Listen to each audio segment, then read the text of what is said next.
Hello guys, Asif here. अकात्सुकी group पूरे Naruto world का सबसे पावरफुल क्रिमिनल ग्रुप है। वैसे एनिमे फैंस का मानना ये भी जाता है कि अकात्सुकी ग्रुप सिर्फ नारुतो वर्ल्ड का ही नहीं बल्कि सारे बाकी के एनिमे वर्ल्ड्स का सबसे पावरफुल ग्रुप भी है। वेल ये कितना सच है मुझे इसका कोई आइडिया नहीं है, लेकिन हाँ एनिमे फैंस का यही कहना है। वेल पहले अकात्सुकी ग्रुप इविल तो नहीं थे, बट इनके तकदीर में ही कुछ ऐसा था जिसकी वजह से इनको इविल बनना पड़ा। तो क्या ही कर सकते हैं। असल में अकात्सुकी ग्रुप उन लोगों का ग्रुप है जिसमें कि सारे नेशन के रोग निंजा जिनको कि उनके नेशन से निकाल दिया जाता है, तो वो सारे लोग का ये ग्रुप होता है, जिसकी वजह से उनके पावर्स एंड उनकी एबिलिटीज में बहुत डिफरेंस होते भी हैं और नहीं भी होते हैं। इसीलिए आज के इस वीडियो में हम सब उन सभी को सही से रैंक करेंगे। लेकिन हाँ, मेरी रैंकिंग और आपकी रैंकिंग थोड़ी अलग हो सकती है, तो यार ऑफेंड मत होना कि कमेंट में गाली लिखना शुरू कर दो। वेल पिछली ऑल सुसानो वाली वीडियो पे जो आप सबका भाई प्यार दिखाना, जान दे देंगे इसके लिए।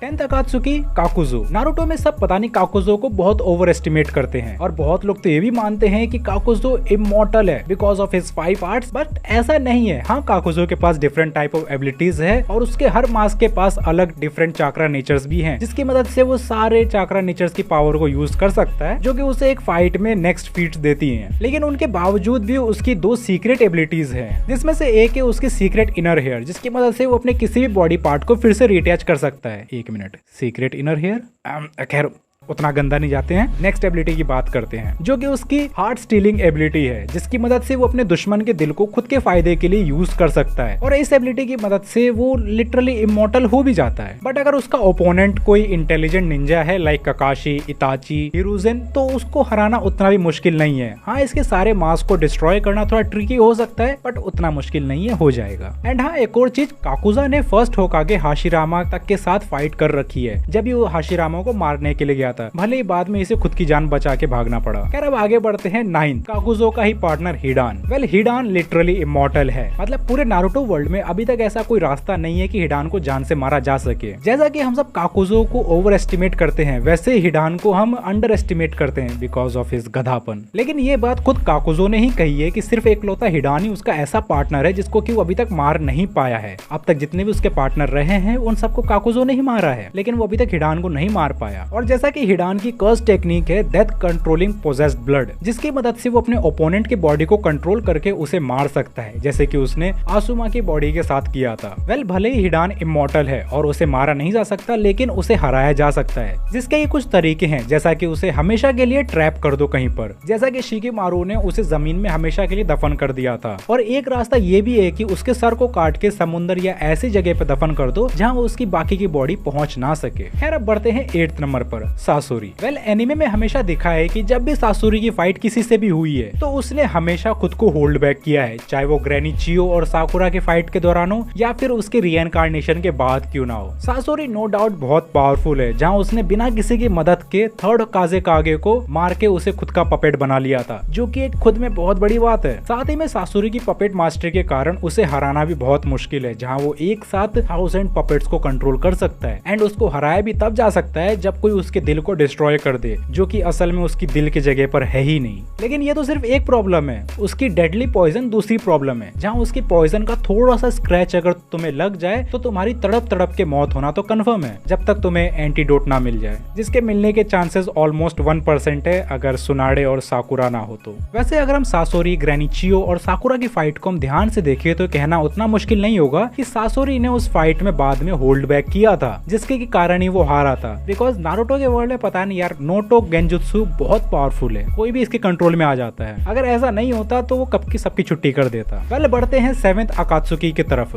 डेदरा। डेदरा और सासुरी के बीच में हमेशा लफड़े होते रहते हैं एंड डेदरा सासुरी को खुद से पावरफुल मानता है, लेकिन डेदरा असल में सासुरी से पावरफुल है, not because of his explosive clays बल्कि उसकी क्विक थिंकिंग, जो कि उसे फाइट में बहुत हेल्प करती है। वेल डेदरा की पागलपंती ही एक रीजन है कि वो और पावरफुल नहीं हो पाया, बिकॉज अगर हम गारा और डेदरा की फाइट को ध्यान से देखें तो भले ही गारा उस वक्त डेदरा से बहुत ज्यादा पावरफुल था, बट डेदरा की क्विक थिंकिंग की वजह से वो गारा को हरा देता है। एंड यही नहीं, डेदरा के पास डिफरेंट टाइप ऑफ क्लेस बॉम्ब के कारण उसे एक लॉन्ग रेंज फाइट में बहुत अपर हैंड देती है, क्योंकि वो एक छोटी से लेके बड़ी टाइप की क्ले बॉम्ब्स को क्रिएट कर सकता है कुछ चंट मिनटों में। लेकिन हाँ, वो क्लोज रेंज फाइट में उतना अच्छा नहीं है जिसकी मदद से उसे हराया जा सकता है। 6th अकात्सुकी Orochimaru. वेल एक वक्त था जब नारुतो के सब फैंस ओरोचिमारू को लिटरली इमॉर्टल मानते थे, बिकॉज साला कभी मरता ही नहीं था, लेकिन हाँ उसे मारा जा सकता है। ओरोचिमारू लेजेंडरी सानिन में से एक है, और जैसा कि ओरोचिमारू के पास हर चाक्रा और जुत्सु की अच्छी खासी नॉलेज है, तो बहुत से फॉरबिडन जुत्सु का भी यूज कर सकता है। वेल हमें पता है कि ओरोचिमारू कितना पावरफुल है कि उसने फुल टेल नारुतो को अच्छी टक्कर दी थी, बट इन दी एंड उसे वहां से भागना पड़ा था क्योंकि वो वहां पर फिजिकली उतना स्ट्रांग नहीं था जितना अपने प्राइम में था, जिसके कारण ओरोचिमारू हमेशा से सासुके की जिस्म के पीछे पड़ा था। I mean, वो जिस्म नहीं बल्कि उसकी बॉडी एज अ वेसल के रूप में। #NoBTSGay। खैर अब बढ़ते हैं 5th पे, किसामे। किसामे इतना पावरफुल है कि पूरे नारुतो वर्ल्ड में इसे एक टेललेस टेल बीस्ट कहा जाता है। मुझे उस बंदे से मिलना है जिसने इसका ऐसा नाम रखा है। क्या बोला तूने? पहले क्या बोला? अरे सर आप छात्रों को राजनीति से दूर रहना चाहिए। पढ़ाई लिखाई में ध्यान लगाओ, IAS बनो और देश को संभालो। वेल किसामे की ज्यादा पावर्स आती है उसकी चाक्रा ईटर स्वॉर्ड सामे हाडा से, जो कि अपने अपोनेंट के चाक्रा को एब्जॉर्ब करके स्टोर करती है या फिर किसामे को डायरेक्ट ट्रांसफर करती है। लेकिन इसके अलावा भी किसामे के पास एक टेल्ड बीस्ट जितना चाक्रा रिजर्व है। अगर हम इसे एक एग्जाम्पल के रूप में दे तो जहाँ किलर भी जब सासुके के साथ फाइट करता है तो वो उसके साथ खेल रहा होता है, बट जब किसामे और किलर बी की फाइट होती है तो उस दौरान किलर बी लिटरली सीरियस था, लेकिन उसे किसामे को हराने में दिक्कत हो रही थी। एंड इवन माइट गाय जब भी उससे लड़ा था तो माइट गाय को हमेशा अपना 7th गेट खोलना पड़ा था। एंड किसामे को हराने के बाद माइट गाय तक ने भी उसे एक्नॉलेज किया था, भले ही फिर उसे उसका नाम याद नहीं रहा। वेल 4th अकात्सुकी पर बढ़ने से पहले मैं ये बता दूं कि मैं सासुके को इस लिस्ट में ऐड नहीं कर रहा हूँ, बिकॉज वो सिर्फ कुछ दिन के लिए ही अकात्सुकी का मेंबर था। लेकिन हाँ अगर वो इस लिस्ट में होता तो नो डाउट वो 4th रैंक आराम से डिजर्व करता, अगर उसके पास रिनेगान नहीं होती तो। और हाँ इस वीडियो का लाइक टारगेट पूरा कर दो, जो कि सिर्फ सुनाडे है, I mean 106 है, तो कर दो यार, तभी मेरी नेक्स्ट वीडियो ब्लीच या नारुतो पर आएगी, वरना मैं रेंट अ गर्लफ्रेंड देखता रह जाऊंगा। I mean चलो आगे बढ़ते हैं। वेल बढ़ते हैं 4th अकात्सुकी की तरफ। कोनान को वैसे हमें कभी ज्यादा फाइट्स में इन्वॉल्व होते नहीं देखा है, क्योंकि वो हमेशा नागोटो के साथ रहती थी, उसे प्रोटेक्ट करती थी। कोनान असल में एक ओरिगामी यूजर है, एंड लाइक डेदरा बॉम्ब क्लेज कोनान भी अपने ओरिगामी को एक्सप्लोड कर सकती है। एंड वो इस टेक्निक को इतना वेल यूज करती है कि उसने ओबिटो तक को ओवर पावर्ड कर दिया था। लेकिन वो फाइट ओबिटो जीत जाता है बिकॉज उसने अपने डेथ को ऑल्टर कर लिया था इज़ानागी की मदद से। लेकिन टू बी फेयर वो फाइट कोनान जीतती है, एंड वो फाइट कोनान को एक वेल ट्रिब्यूट भी देती है, जहां हमें उसकी ट्रू पावर दिखती है। जहां सबने देखा था कि वो पहले एक ओरिगामी यूजर थी तो सबने सोचा था भाई क्या ही कर लेगी, लेकिन भाई ओबिटो की फाइट में उसने दिखा दिया कि वो किस लेवल पर है। और तुम लोग सोचो कि अगर वो पेन के साथ मिलके फाइट करती तो भाई वो फाइट कितना ब्रूटल होता। वेल बढ़ते हैं 3rd अकात्सुकी की तरफ, ओबिटो उचिहा। वेल ओबिटो के पास मांगेक्यू शारिंगन है, जिसकी मदद से बहुत सारे शारिंगन एबिलिटीज का यूज कर सकता है, जिसमें कि उसकी सबसे यूनिक एबिलिटी है कामुई। और हाँ यहाँ पर मैं एक चीज करेक्ट भी करना चाहता हूँ, जो कि मैंने पिछली वीडियो में बोलना भूल गया था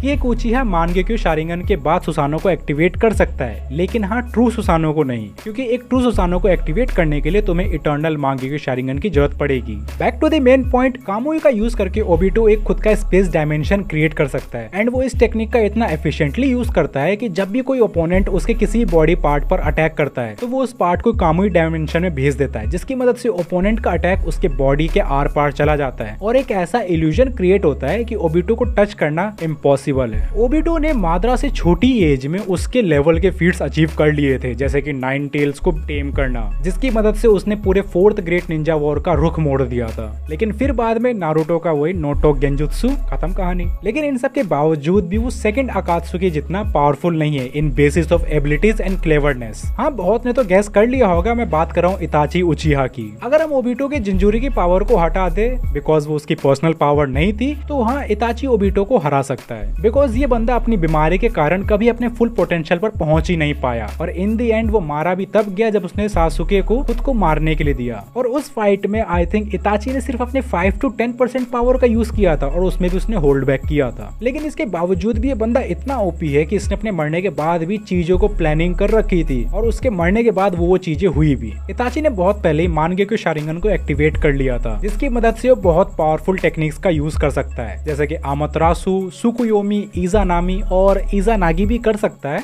जो कि हमें कभी दिखाया ही नहीं। और इसके अलावा सुसानो को भी यूज कर सकता है, लेकिन ट्रू सुसानो को नहीं, because it doesn't have eternal Mangekyo Sharingan. वैसे इताची को कभी इटर्नल मांगेक्यू शारिंगन की जरूरत भी नहीं पड़ी, बिकॉज वो पावर का भूखा नहीं है अपने छोटे भाई की तरह। तो हाँ वो अपने मांगेक्यू शारिंगन में खुश था। लेकिन टू बी ऑनेस्ट मैं इताची को अपने 100% पे देखना चाहता हूँ किसी दिन। खैर बढ़ते नेक्स्ट अकात्सुकी की तरफ, 6th path of pain AKA Nagato. Nagato की मेन एबिलिटी है कि वो एक फाइट में टोटल 6 डिफरेंट बॉडीज का यूज कर सकता है, जिसे कि वो 6th पाथ ऑफ पेन कहता है। और सब बॉडीज के पास एक डिफरेंट टाइप की रिनेगान एबिलिटी है। एंड यही नहीं, सबका विजन भी एक दूसरे के साथ कनेक्टेड रहता है, जो कि उन्हें 360 विजन देती है किसी भी फाइट में। और इन सब बॉडीज को नागोटो चाक्रा रोड की मदद से कंट्रोल करता है और वो एक अच्छी खासी दूरी से इन सबको कंट्रोल भी कर सकता है। वेल, पेन की पावर का डेमोन्स्ट्रेशन हमें पेन वर्सेस कोनोहा विलेज में ही दिख गया था, जहाँ पेन के एक ऑलमाइटी पुश से ही पूरा विलेज तबाह हो गया था। एंड यही नहीं, अगर हम ध्यान से उस फाइट को देखें तो हमें पता चलेगा कि वो फाइट पेन आराम से जीत जाता अगर वो नारुतो के नोटोक गेंजुत्सु के कंट्रोल में नहीं आता। और यही नहीं, नागाटो अपने रिनेगान का फुल पोटेंशियल पर भी यूज नहीं कर सकता बिकॉज इज नॉट ए उचिहा, वरना वो कब का सुसानो को बुला के सबकी छुट्टी कर देता। पर देखो, इन सारे अकात्सुकीज में से ज्यादातर का यही मकसद था कि उन सबको पीस चाहिए, एक ऐसी दुनिया जहाँ वो शांति से रह सके। इसीलिए इस वीडियो के कमेंट सेक्शन में पीस लिख लिख के भाई यूट्यूब हैंग कर दो। वेल, ये वीडियो यहीं तक। बाकी देखो, सबकी अपनी अपनी रैंकिंग है, तो इस वीडियो से ऑफेंड मत होना अगर किसी की रैंकिंग ऊपर नीचे हो गई हो। मैंने बस फैक्ट आपके सबके सामने रखे हैं। और हाँ, ब्लीच पर नेक्स्ट वीडियो अगले सैटरडे को आएगी, और किस टॉपिक पर चाहिए तो कमेंट सेक्शन में जरूर बताना। और इस वीडियो का लाइक टारगेट 106 सुनाडे 106 पूरा कर देना, तभी मेरी नेक्स्ट वीडियो आएगी। बाकी इस वीडियो को देखने के लिए एलिगेटर आरिगातो।